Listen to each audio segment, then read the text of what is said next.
Hello friends, welcome to our channel. আজকে আমরা class 6-এর ইংলিশের প্রশ্নবিচিত্রার 2 নম্বর স্কুলটা সলিউশন করব। চলো শুরু করি। প্রথমে কি বলেছে দেখো, প্যাসেজটা দিয়েছে, কোথা থেকে দিয়েছে? The shop that never was, তাই তো? তাহলে এখানে আমরা এটা আগে বাংলা মানে সব বুঝি। কি বলছে? এ ম্যাজিক টয় সোর্ড, বলছে একটা জাদুর তরোয়াল। This is a unique one, বলছে এটা একটা খুব বিশেষ। It neither bends break not cut the fingers, বলছে এটা বাঁকবেও না ভাঙবেও না আর তোমার আঙুলও এতে কাটা হবে না। রিপ্লাইড দ্য শপম্যান, কে উত্তর দিল? দোকানদারটি উত্তর দিল। Tried to find out what they cost but the shopman did not pay attention to me, বলছে আমি চেষ্টা করলাম এটার দামটা কি জানার জন্য, কিন্তু দোকানদারটা আমার উপর কোনো মনোযোগই দিল না, কোনো অ্যাটেনশনই দিল না। He had got gift now, বলছে সে এখন গিফটকে পেয়ে গেছে। I was with a feeling of distrust, বলছে আমি একটা অস্বস্তিকর অনুভূতি ফিল করলাম। That gift was holding this person's finger as usually he held mine, বলছে গিফট ওই ব্যক্তিটির আঙুলটা এমনভাবে ধরে রয়েছে সাধারণতভাবে যেমন ও আমারটা ধরে থাকে। The shopman showed gift magic trains that ran without steam, ওই দোকানদারটি শোড মানে কি দেখিয়েছিল কাকে? গিফটকে একটা জাদুর ট্রেন, রেলগাড়ি, তাই তো, যেটা স্টিম ছাড়া বাষ্প ছাড়াই কি দৌড়ে যাচ্ছিল। ক্লকওয়ার্ক, অবিরত ঘড়ি ঘুরছে। And a box of soldiers that all came alive when one set a magic word, এবং একটা সৈন্য ভরা বাক্স যেখানে সমস্ত সৈন্যগুলো কি জীবন্ত হয়ে ওঠে যখনই কেউ একটা জাদুর শব্দ বলে। You have never seen such a one, বলছে এরকম নিশ্চয়ই তুমি আগে আর কখনো দেখোনি। সেট দ্য শপম্যান, দোকানদারটি বলেছিল। You will take that box, বলছে তুমি কি এই বাক্সটা নিতে চাও? We will take that box, I said, আমি বললাম হ্যাঁ আমরা ওটা নিতে চাই। তাহলে এটুকুই আছে প্যাসেজটা। এরপর আমরা এটা করব। কি বলেছে? Fill in the chart with information from the above text, এখানে আছে স্পিচেস, এখানে আছে স্পিকার্স, মানে এই বক্তব্যগুলো কে বলেছিল, বক্তাটাকে এখানে আমাদেরকে লিখতে হবে। প্রথমে একটা কি বলেছে? You have never seen such a one, বলছে এরকম তুমি আর আগে কোথাও দেখো নি। এক্ষুনি আমরা বললাম না এটা কে বলেছিল? দ্য শপম্যান, তাহলে এখানে লিখবে দ্য শপম্যান। দ্বিতীয়টা কি বলছে? We will take that box, বলছে আমরা এই বাক্সটা নেব। এটা কে বলেছিল? লেখক, তাহলে গিফের বাবা, গিফটস ফাদারই তো এখানে লেখক, তাই না? তাহলে এটা হবে গিফটস ফাদার, ঠিক আছে? তাহলে এই দুটো কমপ্লিট হয়ে গেল। নেক্সট কি বলছে দেখো, choose the correct alternative to complete the following sentence. ফার্স্টে কি আছে? The soldiers became active with a, বলছে সৈন্যরা জীবন্ত হয়ে ওঠে, অ্যাক্টিভ হয়ে ওঠে কখন? ম্যাজিক সোর্ড, ম্যাজিক ওয়ার্ড না ম্যাজিক সং, কোনটা শুনে? Magic word. দ্বিতীয়টা কি বলছে? The magic train moved without, বলছে যে জাদুর রেলগাড়িটা ছিল সেটা মুভ, চলাফেরা করতো, উইদাউট কি ছাড়া? স্টিম, ক্লকওয়ার্ক না দ্য হেল্প অফ এনিথিং, বাষ্প ছাড়া চলতো, তাই তো? তাহলে এখানে এটা অ্যান্সার হবে স্টিম। সি এরটা, complete the following sentence with information from the text. The narrator had a feeling of distrust because, বলছে ন্যারেটরের একটা অস্বস্তিকর অনুভূতি হয়েছিল, কারণ কি? কারণটা এই যে because gift was holding this persons fingers as usually he held mine, তাহলে এখানে আমরা কি লিখবো?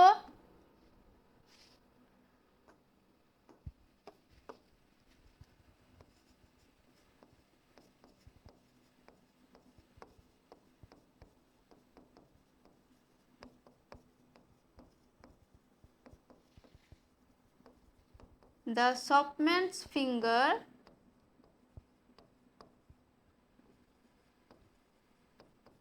usually, তারপরে কি ছিল? as usually he held mine,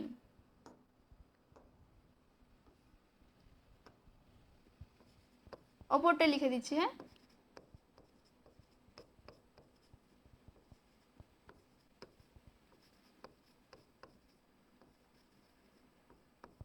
his, তাই তো? এটা হবে gift was holding the shopman's finger as usually he held his, যেমন ঠিক তার হাতটা ধরতো সে ওই দোকানদারের হাতটাও ধরে রয়েছে।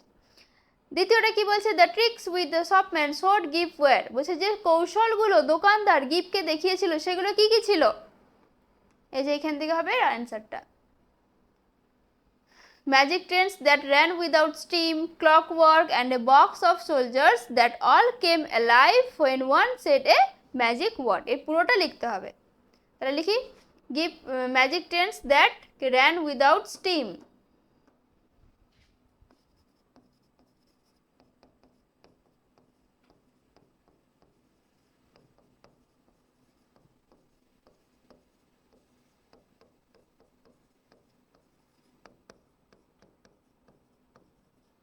That ran without steam, তারপর কি ছিল? Clockwork and a box of soldiers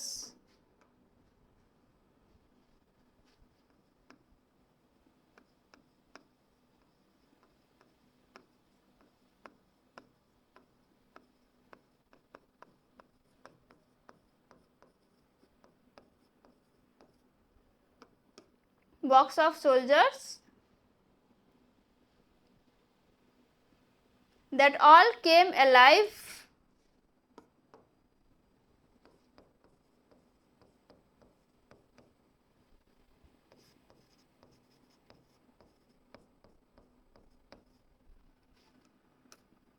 when one said a magic word.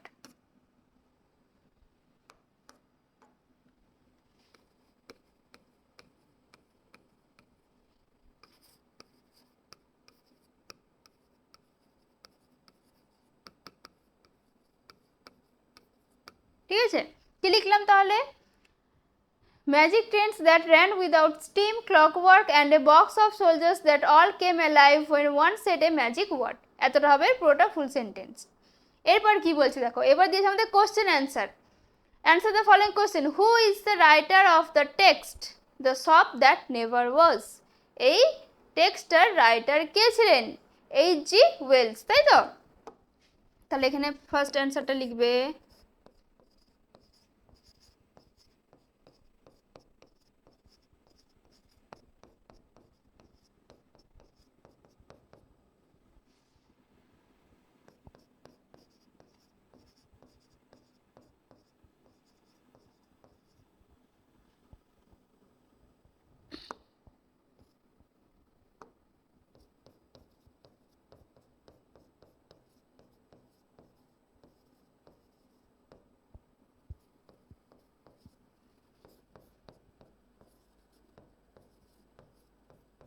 H.G. Wales বা হারবার্ট জর্জ ওয়েলস, ফুল নেমটাও বলতে পারো।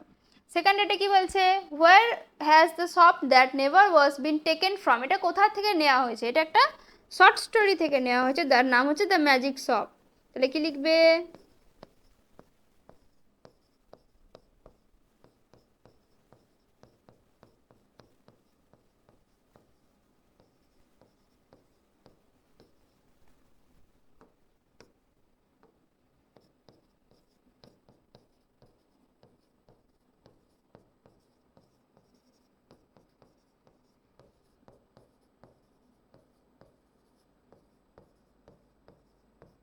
Famous short story.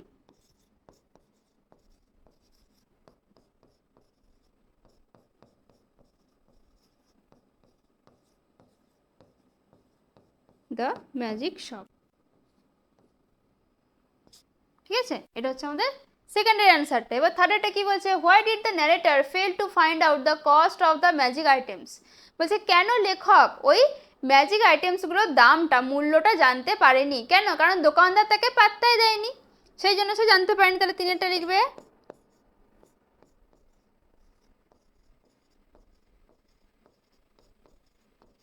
The narrator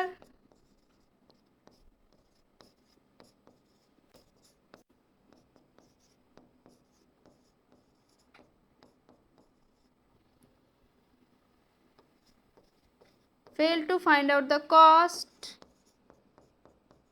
of the magic items.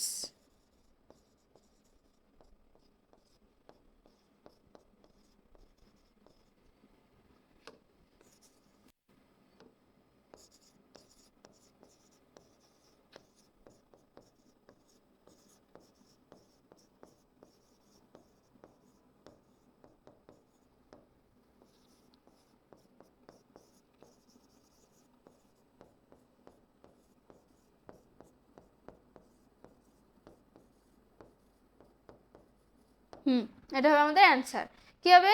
The narrator fail to find out the cost of the magic items because the shopman did not pay attention to him. ঠিক আছে, তাহলে এটা তোমরা দেখে নিও। এরপর আমাদের দিয়েছে আনসিন, এটা আমরা এখন পড়বো। কি বলছে? Global warming is caused when carbon dioxide gets into the atmosphere. বলছে বিশ্ব উষ্ণায়ন হয় কেন? যখনই কার্বন ডাইঅক্সাইড CO2 কখন আমাদের আবহাওয়ার মধ্যে প্রবেশ করছে। Carbon dioxide acts like walls and ceiling of the green house. Carbon ডাইঅক্সাইডে CO2 কি ভূমিকা পালন করে? এ একটা দেওয়ালের কাজ করে। কিসের? গ্রিন হাউসের দেওয়াল এবং ছাদ, এই দুটোর কাজ করে, তাই তো? It lets the sunlight in to warm things up. এ কি করে? এ সূর্যের আলোকে ভেতরে আসতে দেয়, কি সব কিছু উষ্ণ করার জন্য। কিন্তু but it does not let the heat escape. কিন্তু এ ওই হিটটাকে আর বাইরে পালাতে দেয় না বা বেরোতে দেয় না। Scientist say that the same thing is happening with our planet. বিজ্ঞানীরা কি বলেছেন? যে এইরকমই একই জিনিস আমাদের প্ল্যানেট বা আমাদের গ্রহ মানে পৃথিবী তার সঙ্গে কিন্তু হচ্ছে। Which is becoming warmer day by day, যেটা কি দিনের পর দিন, ডে বাই ডে মানে কি দিনের পর দিন আরও বেশি উষ্ণ হয়ে চলেছে। As many as 1 million species of plants and animals. বলছে 10 লক্ষ প্রজাতি উদ্ভিদ এবং প্রাণীর 10 লক্ষ প্রজাতি আর ইন ডেঞ্জার, বিপদে রয়েছে, অফ বিকামিং এক্সটিংক্ট মানে কি বিলুপ্ত হয়ে যাওয়া, এক্সটিংক্ট মানে কি বিলুপ্ত হয়ে যাওয়ার মুখে। ইফ গ্লোবাল ওয়ার্মিং কন্টিনিউস, বলছে যদি এরকম বিশ্ব উষ্ণায়ন কন্টিনিউ হতে থাকে, চলতে থাকে, তাহলে কি হবে? 10 লক্ষেরও বেশি প্রজাতির উদ্ভিদ এবং প্রাণীর কিন্তু বিলুপ্ত হয়ে যাওয়ার সম্ভাবনা থাকতে পারে। অ্যাকর্ডিং টু রিসেন্ট স্টাডি, বলছে বর্তমান গবেষণা থেকে আমরা বলতে পারি যে the warming of the earth could destroy as many as 37% of the world's living species by the year 2050. বলছে এখন the warming of the earth, এখন যে উষ্ণ মানে তাপমাত্রাটা রয়েছে পৃথিবীর, সেটা ডিস্ট্রয় করতে পারে কত? 37% of the world's living species, মানে জীবন্ত প্রজাতিগুলির কি ডিস্ট্রয় মানে ধ্বংস করে দিতে পারে কত? 2050 সালের মধ্যে। বুঝে গেছে প্যাসেজটা? এরপরে কোশ্চেন আনসার কি বলছে দেখো। True or false? Entering the atmosphere carbon dioxide causes global warming. True হবে তো, তাই না? If global warming continues the ecological balance would be destroy. এটাও কি হবে? ট্রু। এটাও হবে true. Answer the following question. How does global warming warm the earth? কিভাবে পৃথিবীকে এই বিশ্ব উষ্ণায়নটা উষ্ণ করে দিচ্ছে? কারণ এটি কি করছে? সূর্যের আলোকে তো আসতে দিচ্ছে কিন্তু বেরোতে তো দিচ্ছে না, সেই জন্যই তো এটা দিনের পর দিন কি হচ্ছে? আরো বেশি উষ্ণ হয়ে যাচ্ছে। তাহলে এর অ্যান্সারটা আমরা কি লিখবো?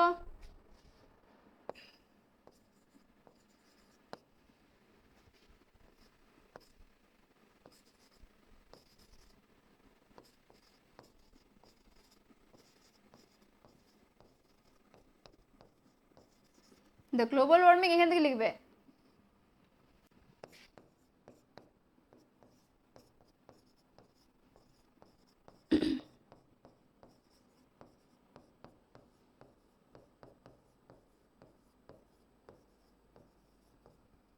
But it does not let the heat escape.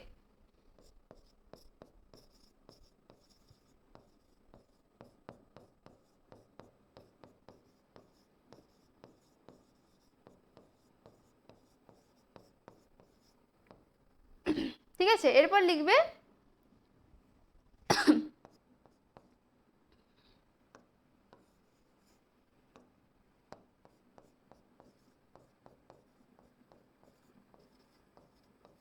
in this way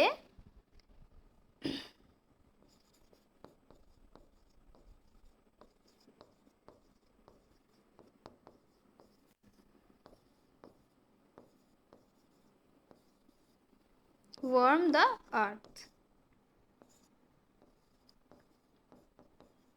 ঠিক আছে, এটা হয়ে গেছে আমাদের কোশ্চেন আনসারের উত্তর, তাই তো? এরপরে নেক্সট কি আছে দেখব। কি আছে? গ্রামার। প্রথমে কি বলেছে? Fill in the blanks with proper form of verbs given in the bracket. প্রথমে কি দিয়েছে, ব্ল্যাঙ্কস দিয়ে দিয়েছে আর ব্র্যাকেটে বি ভার্ব দিয়েছে। দে বিজি ইয়েস্টারডে কোয়েশ্চেন মার্ক। তাহলে এখানে বি ভার্ব কি বসাবো আমরা, ড্যাশ দে বিজি ইয়েস্টারডে, তারা কি কালকে ব্যস্ত, যেহেতু ইয়েস্টারডে বলে দিয়েছে তাহলে এখানে আমরা কি বসাবো, ওয়ে। ঠিক আছে, এরপর আসছি generally she dash gets up early in the morning. কি হবে, বলছে সাধারণত সে সকালবেলা ঘুম থেকে উঠে যায়, যেহেতু থার্ড পার্সন আছে সেই জন্য আমরা এখানে কি করব, গেটস। তিনেরটা to be neat and clean dash a good habit, এখানেও বি ভার্ব বসাতে বলেছে, এখানে কি হবে, ইজ এ গুড হ্যাবিট। চারেরটা where dash do you spend your last winter vacation the mistress said to Ranti, তাই তো। এখানে কি বলছে, শেষ, বলছে তার শেষ ছুটিটা সে কিভাবে কাটিয়েছিল, তাহলে এখানে সেটা পাস্ট, সেজন্য এটা আমরা কি করব, ডিড। ঠিক আছে, এরপর কি বলছে, do as directed how will you overcome your travel, underline the abstract noun in the sentence. Abstract noun কোনগুলো, যেগুলো আমরা ছুতেও পারবো না বা দেখতেও পাবো না, শুধু সেটা আমরা ফিল করতে পারবো, তাই তো। তাহলে এখানে অ্যাবস্ট্রাক্ট নাউন কি হবে, ট্রাভেল, এটা হবে আমাদের abstract noun. Write down the abstract noun form of the word proud. প্রাউডের অ্যাবস্ট্রাক্ট নাউন ফর্ম কি হবে, প্রাইড। তিনেরটা the dash of boys went silent when the teacher entered, বলছে যখন শিক্ষক প্রবেশ করেছিলেন তখন গোটা ক্লাসের ছেলে সাইলেন্ট হয়ে গিয়েছিল, তাহলে এখানে কি হবে, ক্লাস। দেখো আমাদেরকে কালেকটিভ নাউন বসাতে বলেছে না, তাহলে ক্লাসটা তো একটা কালেকটিভ নাউনের মধ্যেই পড়ছে, যেগুলো আমরা সমষ্টি বোঝাই, তাই তো। কালেকটিভ নাউন কোনগুলোকে বোঝায়, যেগুলো সমষ্টি বোঝায় অনেক কিছুর। চারেরটা Ritu's father is dash ex M L A, এখানে কি বলেছে, আর্টিকেলস, এখানে কি বসবে, অ্যান। পাঁচেরটা বলছে অয়েল ফ্লোটস অন ওয়াটার, বলছে এখানে কাউন্টেবল না। Find out and rewrite the nouns which can not be counted, যেটা গোনা যায় না, তাহলে সেগুলো কি কি, অয়েল হবে আর ওয়াটার হবে, তেলও গোনা যায় না আর জলও গোনা যায় না, তাহলে এগুলো কি হবে, আনকাউন্টেবল, এটাও uncountable. Make a meaningful sentence with the word extinct, মানে বিলুপ্ত, এক্সটিংক্ট মানে কি বলেছিলাম, বিলুপ্ত, তাহলে এটা দিয়ে আমরা কি একটা সেন্টেন্স বানাতে পারি,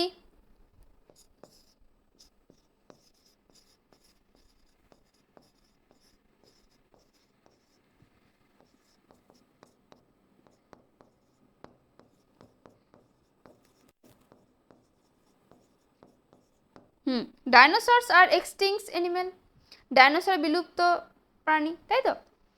find a word from the passage in question number 2 which is opposite in meaning to the following, এটার অপোজিট ওয়ার্ড কমন, এই প্যাসেজ থেকে আমাদেরকে কমনের অপোজিট ওয়ার্ডটা খুঁজে লিখতে হবে।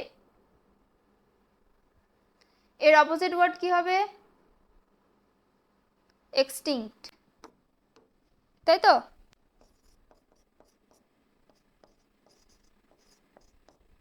তাহলে এটা কমপ্লিট হয়ে গেল। নেক্সট দেখো কি আছে, রাইটিং দিয়েছে, বলছে write a story using the following hint and add a suitable title to do. কয়েকটা হিন্টস দিয়ে দিয়েছে এবং এটার থেকে তোমাদেরকে একটা রাইটিং লিখতে হবে। রাইটিংটা এখানে লিখে দেওয়া রয়েছে, একটা টাইটেল তোমরা নিজেদের মতনও দিতে পারো বা এই টাইটেলটাও দিতে পারো, দ্য লিভিং আইল্যান্ড। ঠিক আছে, এটা দেখো কি বলছে, once upon a time a group of sailors were sailing across the vast sea. After many days they saw a small island and decided to stop there to rest. এক সময় তারা মানে যাত্রা দিয়েছিল একটা বিশাল বড় সমুদ্রে এবং সেখানে তারা একটা আইল্যান্ড, একটা দ্বীপ দেখতে পেয়েছিল এবং সেখানে তারা সিদ্ধান্ত নিয়েছিল সেখানে থেমে তারা একটু বিশ্রাম নেবে। The sailors landed on the island and were happy to find a safe place. তাহলে যারা যাত্রা দিয়েছিল তারা খুবই খুশি, ল্যান্ডে দ্বীপে তারা রেস্ট নিচ্ছে এবং তারা একটা সুন্দর জায়গাও পেয়ে গিয়েছিল। They gathered and soon started cooking their food, তারা জড়ো হয়ে তাদের খাবার তৈরি করতে শুরু করে দিয়েছে। Suddenly the ground beneath them began to shake. The ground beneath মানে কি নিচে, beneath মানে নিচে, them মানে তাদের, তাদের নিচে যে জমিটা ছিল হঠাৎ কি কেঁপে উঠলো, shake মানে কি কেঁপে ওঠা। At first they thought it was an earthquake, তারা হয়তো ভাবলো এটা ভূমিকম্প, earthquake মানে কি ভূমিকম্প। But soon কিন্তু তাড়াতাড়ি the shaking grew stronger and the island started to move. তারপর কি হলো, এই যে কাঁপানিটা, এই যে কাঁপ ছিল দ্বীপটা, এটা আরো বেশি শক্তিশালী হয়ে উঠলো, মানে আরো জোরে জোরে হচ্ছিল, এবং ওই আইল্যান্ডটা দ্বীপটা কি মুভ করতে শুরু করলো, নড়াচড়া করতে শুরু করলো। In great panic the sailors ran as fast as they could back to their ship. তারা তাদের জাহাজের কাছে ফিরে আসার জন্য যতটা সম্ভব ততটা দ্রুত দৌড়েছিল। Just as they climbed aboard, the giant creature dipped into the sea, making huge waves. যখনই তারা তাদের নদী মানে জাহাজে চড়তে যাচ্ছিল তখন কি করলো, ওই বড় ক্রিয়েচারটা, জন্তুটা সমুদ্রে ঝাঁপিয়ে দিল। The sailors were lucky to escape. তারা খুব ভাগ্যবান ছিল যে তারা পালাতে পেরেছে। From that day on they never trusted an unknown island again. তারপর পরের দিন থেকে তারা আর কখনো একটা অজানা দ্বীপকে কখনো বিশ্বাস করেনি। এখান থেকে আমরা কি নীতি কথা পাচ্ছি, কি মোরাল পাচ্ছি? Always be careful of the unknown, তাই তো? তাহলে এটা লিখে নিতে পারো, বা তোমরা নিজেদের মতন চাইলে নিজেদের মতন করেও অন্য কোনোভাবে সাজিয়ে গল্পটা লিখতে পারো। ঠিক আছে, তো এখানেই শেষ। আশা করছি তোমরা ভিডিওটি বুঝতে পেরেছো, তোমাদের ভালো লেগেছে। আমাদের চ্যানেলটিকে অবশ্যই লাইক, শেয়ার এবং সাবস্ক্রাইব করে দিও। আবার আসবো পরের ভিডিও নিয়ে। ধন্যবাদ।